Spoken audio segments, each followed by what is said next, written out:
Ecclesiastes, chapter 8. Who is smart enough to explain everything? Wisdom makes you cheerful and gives you a smile. If you promised God that you would be loyal to the king, I advise you to keep that promise. Don't quickly oppose the king or argue when he has already made up his mind. The king's word is law.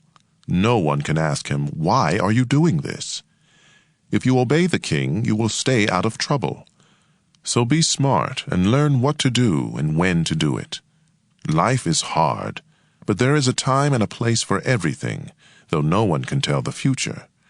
We cannot control the wind or determine the day of our death. There is no escape in time of war, and no one can hide behind evil. I noticed all this and thought seriously about what goes on in the world.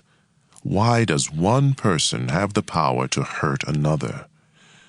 I saw the wicked buried with honor, but God's people had to leave the holy city and were forgotten. None of this makes sense. When we see criminals commit crime after crime without being punished, it makes us want to start a life of crime. They commit hundreds of crimes and live to a ripe old age, in spite of the saying, "Everyone who lives right and respects God will prosper." But no one who sins and rejects God will prosper or live very long. There is something else that doesn't make sense to me. Good citizens are treated as criminals, while criminals are honored as though they were good citizens. So I think we should get as much out of life as we possibly can. There is nothing better than to enjoy our food and drink and to have a good time. Then we can make it through this troublesome life that God has given us here on earth. Day and night I went without sleep, trying to understand what goes on in this world.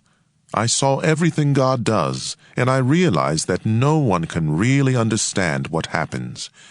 We may be very wise, but no matter how much we try or how much we claim to know, we cannot understand it all.